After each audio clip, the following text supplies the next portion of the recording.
Globalni podaci govore nam da praznična slavlja uz petarde godišnje budu fatalne za hiljade životinja. Psi i mačke često umiru od srčanog udara izazvanog stresom usled preterane buke. Sad, na koji način vlasnici mogu da zaštite svoje kućne ljubimce, proverava Jovana.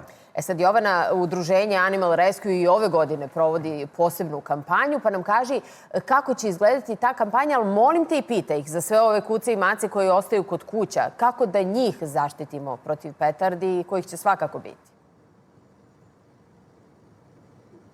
Majo, postavit ću to pitanje svakako našem sagovorniku, a da, Animal Rescue i ove godine sprovodi kampanju Moja petarda, tvoj život i upravo kako bi apelovali na sve ljude u našoj zemlji i pokazali da prosto mi slavimo, a životinje jedva preživljavaju zbog petardi. Sad, nešto više na ovu temu reći će nam moj sagovornik. Sa nama je Aleksandar Gavrić. Dobro jutro. U dobrom društvu smo ovog jutra. Dobro jutro vam želim. Hvala vam što govorite za naš jutarnji program. I dakle, možda za početak da kažemo kako upravo svi vlasnici kućnih ljubimaca treba da se ponašaju tokom novogodišnje noći i praznika kad, nažalost, imamo petarde koje su, da kažem, neminovne. Dobro jutro, Jovana. Pre svega hvala vam što obraćate pažnju na ove teme.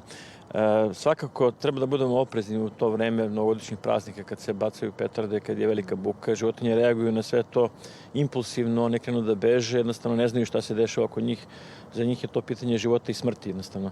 Tako da ako šetite psa ulicom, obavezno na povodcu da bude pas, držite čvrsto povodac, provucite ruku kroz onu omču da vam se ne istrgne slučajno. Jer u takvim situacijama pas kad se istrgne podleti pod auto, upadne u neki šakt ili bunar, znači može da smrtno strada. Takođe, psi su podložni čak i dobijanju srčanog udara, znači jednostavno mogu i da umru od svega toga, tako da i tu treba da obratimo pažnju, da na neki način budemo pored njih sve vreme. Mi smo vođe čopora.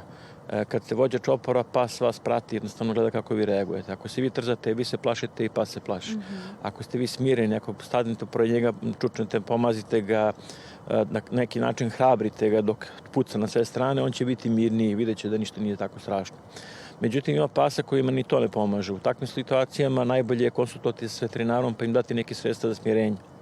Ako ste u stanu, negde se zavucite u neki deo stana gde se manje buka čuje.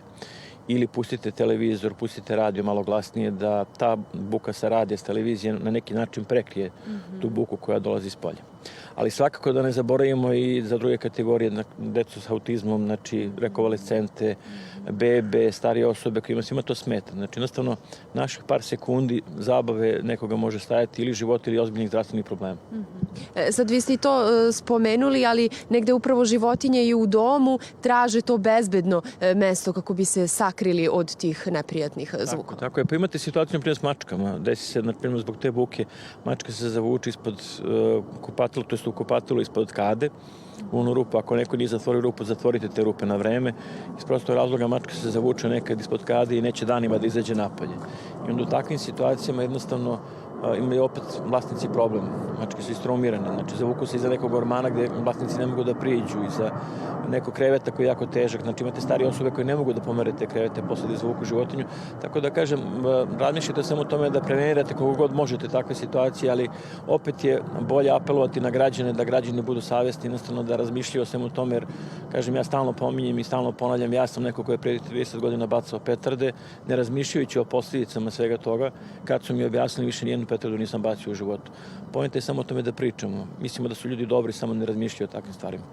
Hvala vam mnogo na ovom razgovoru. Dakle, važno je razgovarati na tu temu i apelovati upravo svim ljudima da negde budu svesni koje posledice donose petarde. Kao što je rekao moj sagovornik, to je trenutak zabave, a nečiji, dakle, kad govorimo o životinjama, je život i ugrožen. Majo, Danilo. Hvala ti, Jovana. Bila je ovo naša Jovana Pavlović.